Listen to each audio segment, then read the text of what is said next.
유언이라는 것은 이 세상에 있을 시간이 많지 않을 때 가장 하고 싶은 가장 중요한 말들을 하는 것이죠.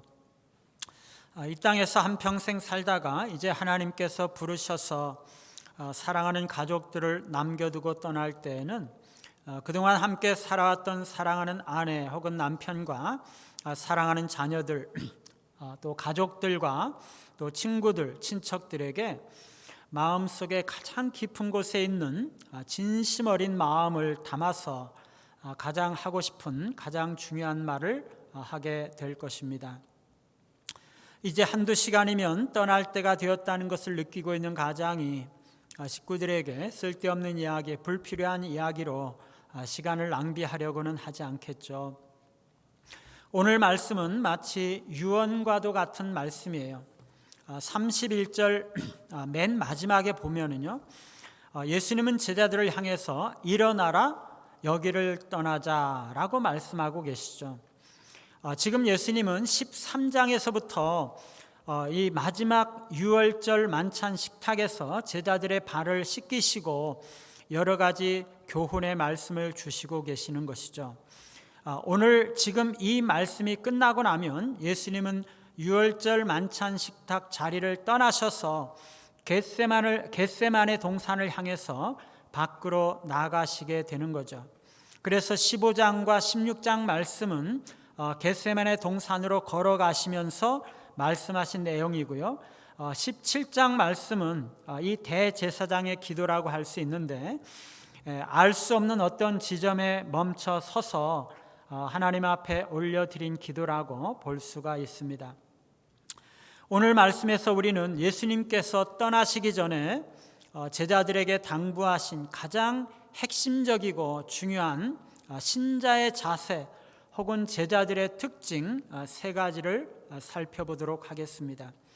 첫 번째는 사랑과 순종이라는 것입니다. 신자의 가장 중요한 태도는 예수님에 대한 사랑이고 그 사랑의 증거는 순종이라는 거죠. 21절에 보니까 주님은 나의 계명을 지키는 자라야 나를 사랑하는 자니 라고 말씀을 하셨죠. 예수님을 믿고 따르는 모든 사람들은 당연히 예수님을 사랑해야 한다는 것입니다.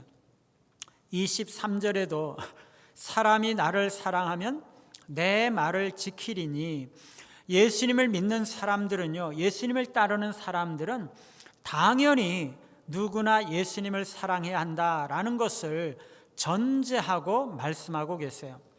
신자가 예수님을 진정으로 사랑한다면 그 다음에 예수님의 계명을 지켜야 되는 것이다 라고 말씀하시고 계시는 거죠. 그러면서 예수님을 사랑하고 예수님의 계명을 지키는 자들에게는 하나님 아버지께서 사랑을 베풀어 주실 뿐만 아니라 예수님께서도 그들에게 사랑과 은혜를 베풀어 주시고 자신을 나타내시겠다 이렇게 말씀하시고 계시죠. 그런데 오늘 말씀에서 예수님의 제자의 한 질문이 나타나고 있어요. 22절에 가룟 사람이 아닌, 가룟 유다가 아닌 다른 유다가 주여 어찌하여 자기를 우리에게는 나타내시고 세상에는 아니하려 하시나이까 이렇게 묻고 있어요. 여러분, 여기서 왜 유다가 이런 질문을 던지고 있는 것일까요? 이 유다는요, 대부분의 유대인들처럼 메시아 왕국이 이 세상을 지배하는 가시적이고 현세적인 왕국이 될 것이라고 기대하고 있었던 것이에요. 그래서 이제 예수님께서 메시아 왕이 되시면 그 권세와 능력이 온 세상에 드러나야 되고 모든 사람들이 굴복해야지 왜 소수의 제자들에게만 예수님께서 자신의 모습을 나타내려 하십니까? 그런 뜻이에요. 메시아는요, 온 세상의 메시아라는 것이에요. 그래서 온 세상에 자신을 왕으로 드러내시고 세상을 지배하고 통치하셔야 하는데 왜 이렇게 예수님은 숨어 다니시고 사람들을 피해 다니시고 제자들에게만 그렇게 자신을 나타내려고 하십니까? 그런 말이죠. 여러분, 우리 생각도 그렇지 않습니까? 기독교는요, 온 세상을 창조하신 하나님, 온 세상의 주가 되시는 하나님을 믿는 신앙이잖아요. 그러면 기독교는 온 세상에서 그 창조주 하나님의 권세와 능력을 드러내고 수많은 사람들에게 주권자의 모습을 드러내야지, 왜 교회는 맨날 다른 사람들의 욕이나 먹고 핍박을 받으면서 약하고 보잘것없는 모습으로 사람들을 피해 다니는 것처럼 그렇게 초라하게 사느냐, 그거죠. 이 유다가 똑같은 생각을 하고 있는 것이에요. 그런데요, 예수님께서 뭐라고 대답하십니까? 사람이 나를 사랑하면 내 말을 지키리니. 예수님은요, 온 세상의 권세와 능력을 나타내는 것에는 관심이 없어요. 예수님께서 자신을 이 세상에 어떻게 드러내느냐, 이 땅에 왕국을 세우느냐 마느냐, 그런 것에 전혀 관심이 없는 거예요. 뭐가 중요하다는 것입니까? 사람이 나를 사랑하면 내 말을 지키리니. 너희가 진정으로 나를 사랑하느냐 아니냐, 그것에 예수님은 더 관심이 있다는 것이에요. 이게 더 중요하다는 것입니다. 사랑하는 여러분, 우리가 기억해야 될 것은요, 하나님의 나라는 외형적으로 보이는 것이 중요한 게 아니에요. 교회가 크고 얼마나 크냐, 건물이 얼마나 아름다우냐, 얼마나 많은 사람이 모이느냐, 외형적인 그런 것들이 중요한 게 아니에요. 우리가 얼마나 예수님을 사랑하느냐, 우리가 얼마나 예수님의 말씀에 순종하느냐, 그게 훨씬 더 중요한 거죠. 오늘 말씀에는요, 예수님을 믿는 사람들은 당연히 예수님을 사랑하는 것이라고 함축하고 있어요. 여러분도 다 예수님을 사랑하고 계시죠? 믿는 사람들은요, 너무나 당연하게 예수님을 사랑하는 것이에요.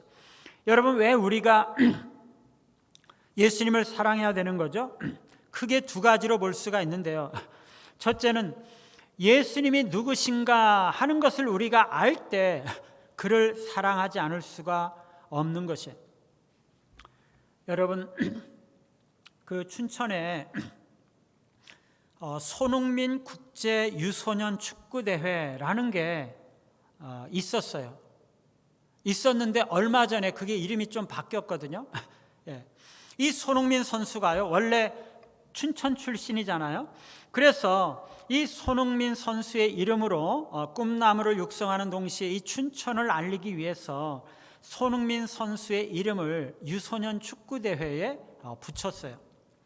여러분, 이 손흥민 선수가요, 이 축구대회에 나타나가지고 예를 들어서 결승전에 나타나가지고 그 선수들 한 사람 한 사람 악수라도 한번 하게 된다면 이 선수들이 얼마나 좋아하겠고 다들 손흥민 선수를 사랑하지 않겠습니까? 왜 그래요?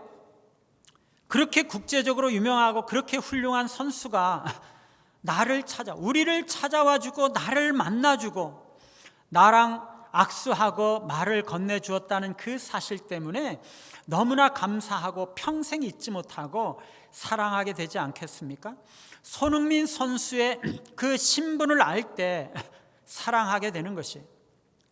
여러분, 지금 제자들이요, 그들 바로 앞에 서 계신 분의 신분이 우리와 똑같은 평범한 사람이 아니고 하나님의 아들이시라는 것이에요. 온 세상을 창조하시고 사람의 마음을 다 아시고 과거와 현재와 미래의 모든 일들을 다 아시는 참 하나님이신 그분이 지금 여기에 내려오셔서 나와 말씀을 나누고 계시다는 것이에요.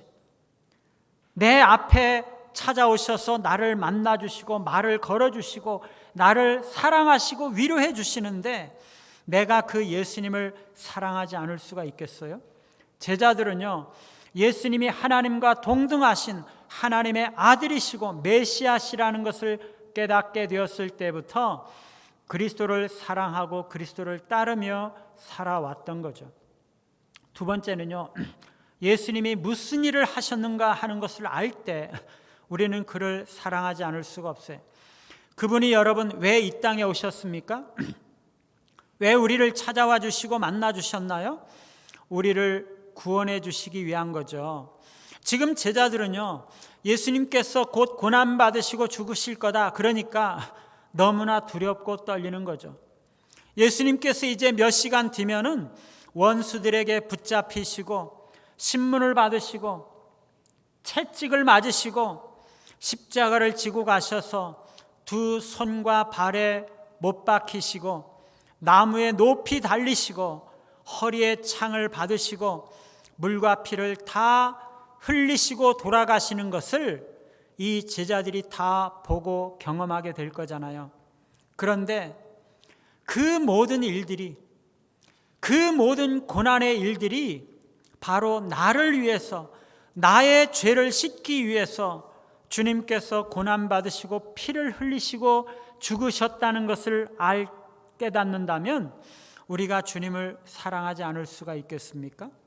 우리가 먼저 주님을 사랑한 것이 아니라 주님께서 먼저 우리를 사랑하시고 희생적인 사랑으로 사랑하셨기 때문에 우리가 주님을 사랑할 수밖에 없는 것이에요. 우리를 위해서 그리스도께 행하신 그 일들을 알 때 우리는 그리스도를 사랑하게 되는 거죠. 사랑하는 여러분, 여러분은 주님을 사랑하십니까? 주님께서 우리를 향해서 내가 나를 사랑하느냐라고 물으실 때 우리가 네, 그렇습니다 라고 대답할 수 없다면 우리는 그리스도와는 상관이 없는 사람들이에요. 참으로 우리가 그리스도를 사랑하지 않는다면 성경에 게시된 특권들이나 약속된 모든 축복들 중에 하나라도 우리와는 전혀 상관이 없는 것이죠. 사랑하는 성도 여러분, 여러분은 주님을 사랑하십니까? 여러분, 이 질문을 그냥 옆으로 제쳐두지 마시기 바라요. 하나님 앞에서 진실하게 한번 대답해 보시기를 바랍니다. 내가 진정으로 주님을 사랑하는가? 진실하게 한번 물어보시기 바라요. 교회 다니는 사람들 가운데는요, 그분을 사랑하는 체만 하고 실제로는 사랑하지 않는 사람들이 가끔 있다는 것이, 큰 소리로 고백은 하지만 언행이 일치하지 않는 위선적인 사람들이죠. 단순히 입으로만 고백하고 예수님의 가르침에는 전혀 따르지 않는 사람들입니다. 냉담하게 주님에게 동의했을 뿐 그들의 마음은 죽어 있는 거죠. 만약 살아있더라 할지라도 라오디게아 교회처럼 차지도 않고 덥지도 않고 미지근한 모습으로 애매하고 혼란스러운 모습으로 남아있는 거죠. 사랑하는 여러분, 그리스도는요, 우리의 마음의 왕좌를 차지하셔야 하시는 분이세요. 그분은 우리가 가장 사랑하는 분, 우리가 유일하게 사랑하는 분이 되셔야 하는 거죠. 그렇지 않다면 우리는 진실한 그리스도인이라고 말할 수가 없는 거죠. 사랑하는 여러분, 우리가 주님을 사랑하는 것을 어떻게 알 수 있을까요? 오늘 주님은요, 주님을 향한 우리의 사랑은 주님의 계명을 순종하는 것으로 나타난다고 말씀하고 계세요. 그리스도의 계명을 지키는 것이 그리스도에 대한 사랑의 최선의 시금석이라는 거죠. 우리가 참된 신자라는 증거는요, 우리가 신앙에 대해서 토론하는 것이나 교회에 대해서 말하는 것이나 유창한 말들을 하는 데 있는 것이 아니라는 것이, 우리가 그리스도께 순종하는데 참된 신자의 본질이 있다는 것이, 진실하게 그리스도의 말씀에 순종하고 그리스도의 가르침에 따라서 살고 그리스도의 뜻을 행하고 일상생활에서 그분의 모범을 따라 행하고 그리스도께서 걸어가신 그 길을 따라 살아가는 삶이 그리스도를 사랑하고 그리스도를 믿는 것이라는 증거가 된다는 것이에요. 우리가 그리스도를 사랑한다면 그리스도께서 사랑하시는 사람들을 사랑하고 그리스도께서 돌보기 원하시는 사람들을 섬기는 일로 그 사랑이 나타나야 된다는 것이에요. 우리가 그리스도를 사랑한다면 우리가 날마다 그분을 예배하고 기도하고 그분의 말씀을 묵상하고 그분과 교제하고 가까운 관계를 유지하고 동행함으로써 그 사랑을 증명해야 한다는 거죠. 그러면서 우리 자신이 그리스도와 같이 변화될 때 우리가 진정으로 그리스도를 사랑하는 것이 드러나게 되는 것입니다. 우리 주님은요, 나를 사랑하지 않는 자는 내 말을 지키지 않는다라고 말씀하고 계세요. 그리스도에 대한 순종이 없으면 사랑도 없는 거죠. 그리스도를 확실히 사랑한다는 유일한 시금석은요, 실천적으로 우리의 삶 속에서 순종하고 그리스도의 계명과 말씀을 지키고 그리스도의 뜻을 행하고 그리스도를 닮아가는 데 있는 것이에요. 우리가 입으로만 그리스도를 사랑한다고 하면서 그리스도의 말씀을 지키지 않고 있다면 우리는 거짓말하고 있는 거죠. 아무리 사랑한다고 고백할지라도 삶에서 그리스도의 말씀과 계명과 뜻에 순종하지 않으면 사랑이 없는 거죠.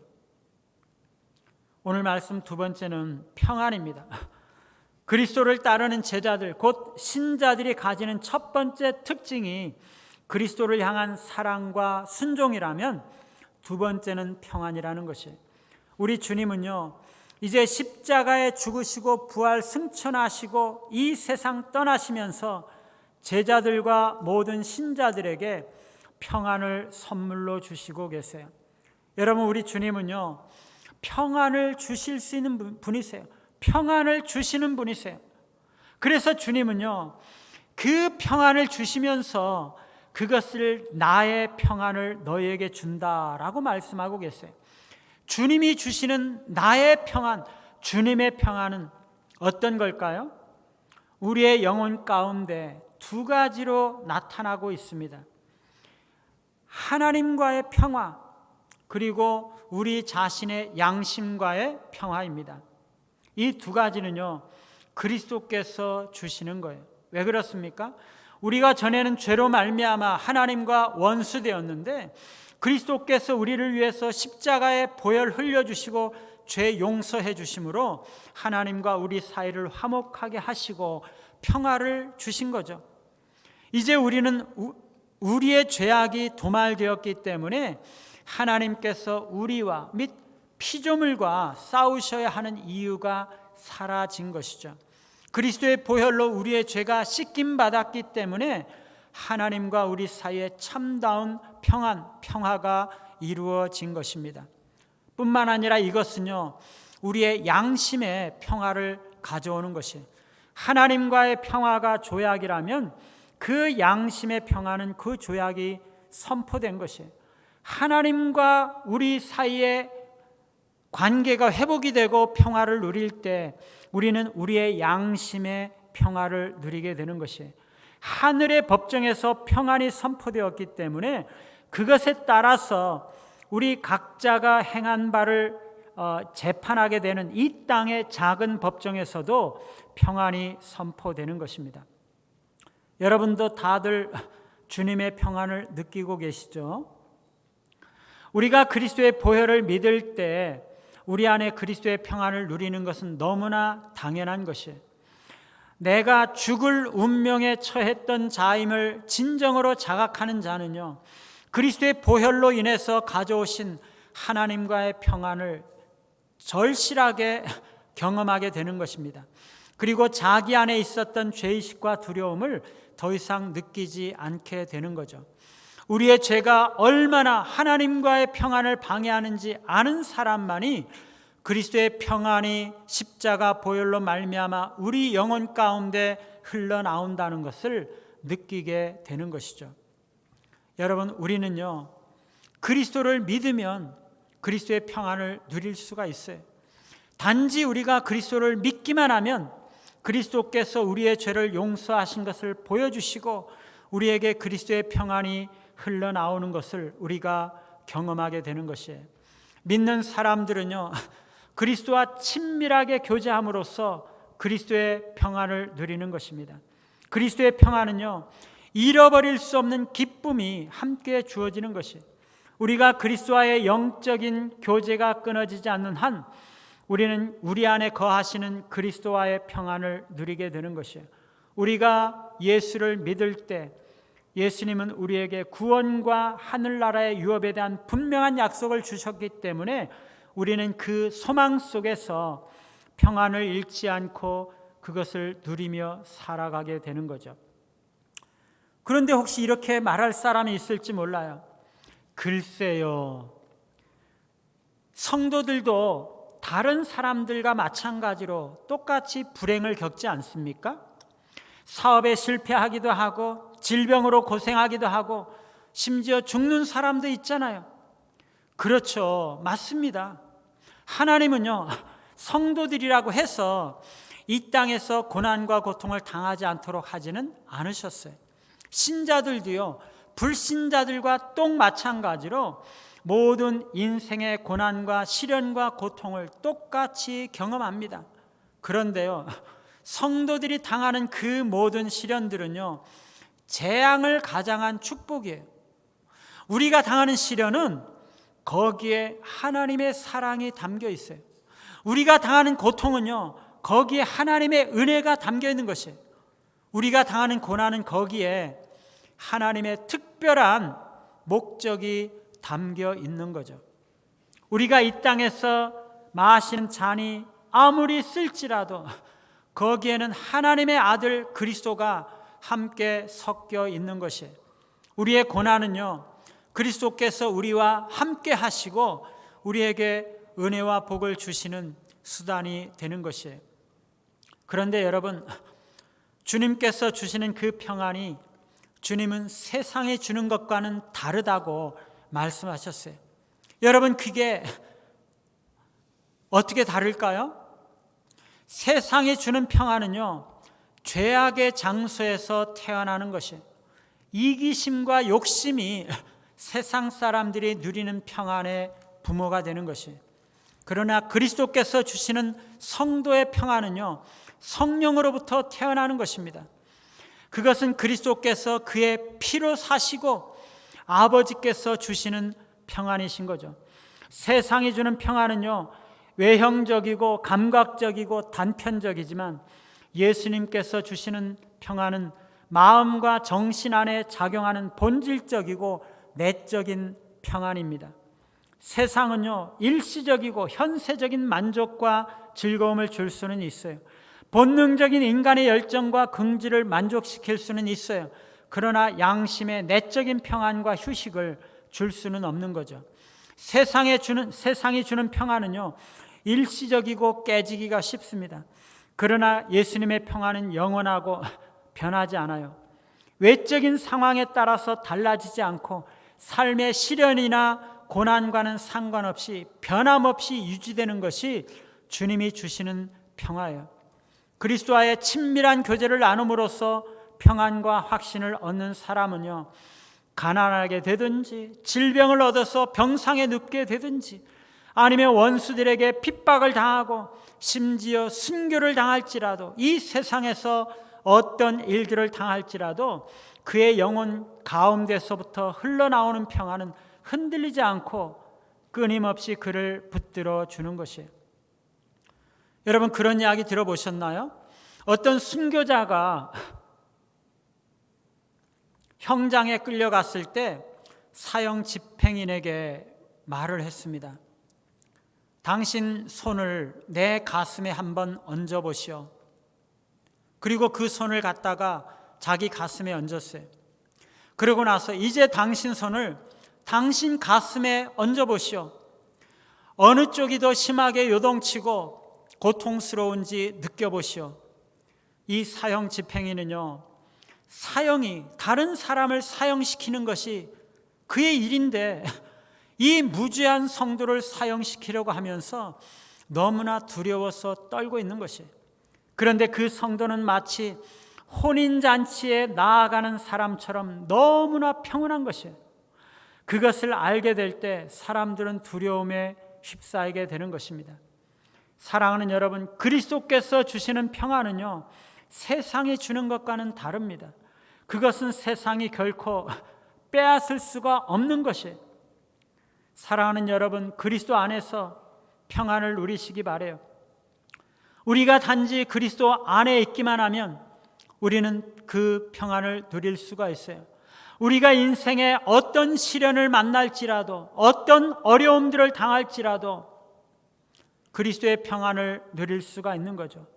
여러분이 어떤 사나운 날씨에도, 어떤 풍랑을 만날지라도, 어떤 태산을 만나고 험곡을 지날지라도 그리스도의 평안을 누릴 수가 있는 것이에요.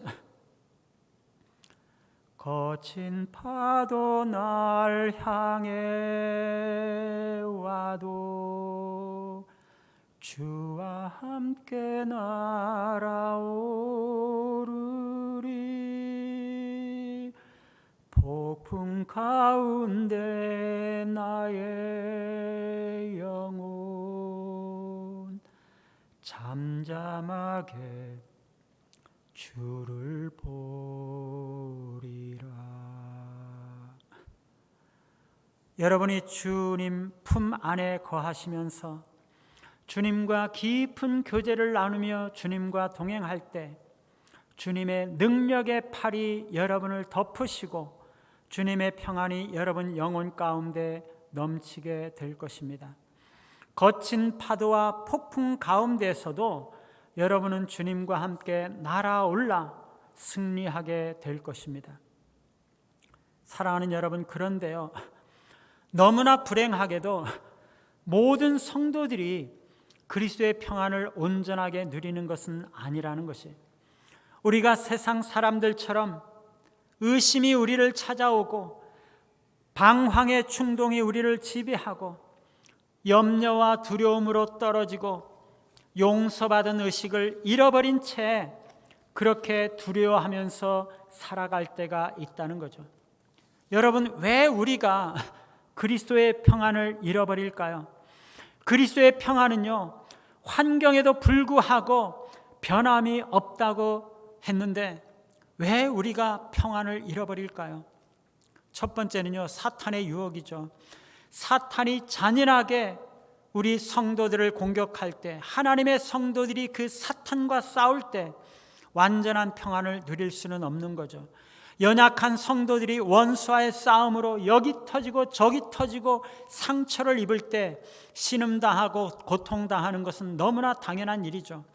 그러나 우리가 기억해야 할 것은요, 우리의 대장 되시는 그리스도께서 우리를 위해서 싸우신다는 것이, 아무리 터지고 아무리 상처를 받을지라도 우리가 그리스도를 의지하기만 하면 우리는 속히 승리하고 평안을 회복할 수가 있다는 거죠. 두 번째는요, 불신 때문에 우리의 평안은요, 우리가 주님을 향한 믿음을 잃어버리는 순간 우리와 단절되어 버리고 마는 것이에요. 왜 그렇습니까? 우리의 평안은요, 그리스도로 말미암아 우리에게 주어지는 것이기 때문이에요. 우리의 마음이 그리스도를 의지하지 아니하고 우리의 삶에서 그리스도의 뜻과 상관없이 내 뜻대로 행할 때 우리는 평안을 잃어버리고 슬픔과 우울함과 낙담함에 빠지게 되는 것이에요. 그러나 그때에 그리스도의 십자가를 붙들고 주님을 바라보시기 바라요. 그러면 평안은 지속될 것입니다. 세 번째는요, 죄 때문이죠. 우리가 죄를 지을 때라도 우리를 향한 하나님의 사랑이 변함없음을 기억하시기를 바라요. 그러나 우리가 범죄할 때 하나님은 우리를 바라보시던 그 시선을 돌리시고 슬퍼하세요. 죄는요, 우리와 하나님 사이를 갈라놓기 때문에 우리는 평안을 유지할 수가 없어요. 만일에 여러분이 여전히 죄 가운데 있으면서도 평안을 누릴 수 있다면 정말 여러분 주의하시기 바라요. 여러분은 거듭난 것이 아니에요. 여전히 죄 가운데 있으면서도 평안하다면 그리스도의 평안이 아닌 거죠. 여러분이 죄악 가운데 살면서도 양심에 여전히 평안을 누릴 수 있다면 여러분의 양심은 죽은 것입니다. 그러나 참된 성도는요, 죄를 지을 때 마음이 아프기 시작하고 양심이 고통을 받기 시작하고 그리고 하나님은 회초리를 대시죠. 그러면 울면서 하나님께 돌아올 때 우리의 평안이 회복이 되는 것이에요. 오늘 말씀 세 번째는요, 거룩함이에요. 주님은 세상의 임금이 이제 올 터인데 그와는 관계할 것이 없다고 말씀하세요. 이것은요, 그리스도께서 거룩하시기 때문에 마귀에 대한 궁극적인 승리를 얻으심을 말씀하고 있는 것이에요. 예수님은요, 이 세상 임금이 오겠습니다 라고 말씀하세요. 여기서 이 세상 임금이라는 것은 사탄을 말하는 거죠. 사탄이 우리 주님께 최후의 공격이자 가장 거세고 치열한 공격을 가하려고 다가온다는 것이에요. 그래서 우리 주님은 전력을 다해서 이 거대한 공격에 대항하고자 하시는 거죠. 사탄은요, 겟세마네 동산과 십자가 상에서 계속적으로 두 번째 아담인 그리스도를 시험하려고 최대한의 악의를 가지고 최대한의 계략과 술수로 거대한 공격을 하려고 다가오고 있다는 것이에요. 우리 주님은요, 가룟 유다와 로마 병정들과 바리새인들이 다가오고 있다 이렇게 말씀하지 아니하시고 단지 마귀가 오고 있다라고 말씀하셨어요. 마귀는요, 타락했을 때 그랬던 것처럼 모든 악한 것들의 원천이고 주인이죠. 이 세상의 모든 악한 것들은요, 그것을 붙들고 있는 마귀의 도구와 수단일 뿐이에요. 마귀는요, 세상 사람들의 마음을 지배하고 있는 거죠. 온 세상은 악한 자 안에 있는 것이에요. 세상에 대한 사탄의 영향력과 지배력이 어떤지, 어느 정도 강한지 우리는 잘 알 수 없지만 예수님을 핍박하고 잡아 죽이기 위해서 덤벼들고 있는 가룟 유다, 그리고 로마 군병들, 대제사장들과 바리새인들은요, 단지 마귀의 하수인들일 뿐입니다. 그들 뒤에서 마귀가 그들을 충동하고 그들을 이끌어 가고 있는 거죠. 여기서 마귀가 온다고 그러는 것은요, 처음으로 온다는 것이 아니에요. 우리 주님은요, 지상 사역하시는 동안 내내 마귀에게 유혹받고 공격을 받았고 핍박과 반대를 받아왔어요. 그런데 지금 마귀가 온다라고 말씀하시는 것은 마지막 발악을 하면서 총공격으로 최대한의 모든 수단들, 꼬봉들을 다 동원해 가지고 맹렬하고 사납게 예수님을 공격하기 위해서 온다는 것이에요. 그런데 예수님은요, 그러나 그는 내게 관계할 것이 없다 그렇게 말씀하세요. 그는 내게 관계할 것이 없다. 그는 나에게 주장할 것이라고는 아무것도 없다. 나에게 청구할 것이 전혀 없다. 그는 내게서 차지할 것이라고는 아무것도 없다. 그런 뜻입니다. 왜 그럴까요? 왜 사탄은 예수님에게서 뭔가를 요구하고 주장할 수 있는 아무런 권세나 자격이 없다는 것입니까? 예수님은요, 약점이나 결함이 없어요.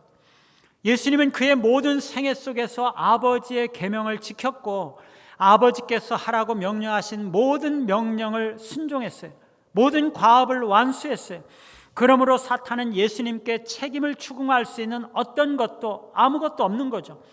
사탄은요, 죄와 허물이 없으신 예수님을 결코 전복시킬 수가 없는 거죠.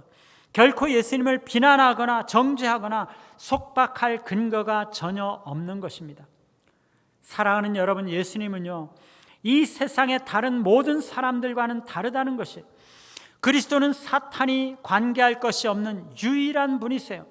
사탄은요, 아담과 하와에게 가서 약점을 발견했습니다. 노아와 아브라함에게 갔어요. 모세와 다윗과 그리고 모든 성도들에게 가서 불완전함을 다 찾아냈죠. 그래서 그들에게 그것을 근거로 해서 영향을 미치고 그들을 걸려 넘어지게 할 수가 있었던 것이죠. 그런데 그가 그리스도에게 갔을 때 그는 전혀 아무것도 찾아내지 못했어요. 그의 모든 생애, 그리스도의 모든 생애의 구석구석을 뒤졌지만 아무런 결점도, 아무런 죄도, 아무런 허물도 찾아내지 못했다는 것이죠. 그리스도는요, 마귀가 주장할 수 있는 권리가 전혀 없는 인류를 구원하기에 적합하신, 흠도 없고 점도 없으신 유일하신 어린 양이 되시는 것이에요. 31절에서 예수님은요, 오직 내가 아버지를 사랑하는 것과 아버지께서 명하신 대로 행하는 것을 세상이 알게 하려 함이로라 라고 말씀하세요. 여러분, 이게 예수님께서 제자들에게 명령하신 것과 똑같잖아요. 예수님의 모든 행동은요, 아버지의 명령에 대한 순종에서 비롯된다는 것이에요. 예수님은 아버지를 사랑하기 때문에 아버지를 순종한다는 거죠.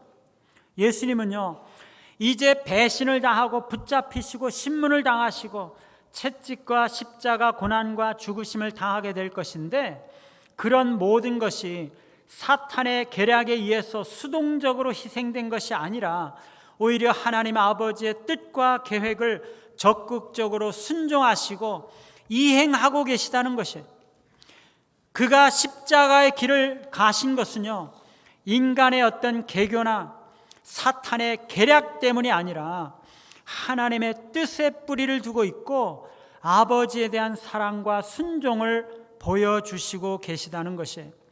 주님의 다가올 모든 행동은요, 사탄에게 패배한 것이 아니라 그분의 사명을 의도적으로 성취하시는 것이고 결국에 사탄을 이기는 것입니다. 주님은요, 제자들이 그리스도에게 하신 것과 똑같이 제자들에게 그리스도에게 하라고 명령하신 것과 똑같이 자신이 먼저 아버지께 하고 계세요. 제자들에게 그리스도를 사랑하고 그리스도의 계명을 지키라고 말씀하셨던 것처럼 그는 자신이 먼저 아버지를 사랑하고 아버지의 계명을 행했음을 세상에 알게 하기를 원하시고 계시는 거죠. 우리는요, 주님께서 걸어가신 그 길을 걸어야 하는 거죠. 우리는요, 어린 양을 따라가야 되는 것이에요. 어린 양이 행하신 것처럼 우리도 그렇게 행해야 되는 거죠. 우리도 주님처럼 그렇게 외쳐야 돼요. 그는 내게 관계할 것이 없다. 그는 내게 관계할 것이 없다.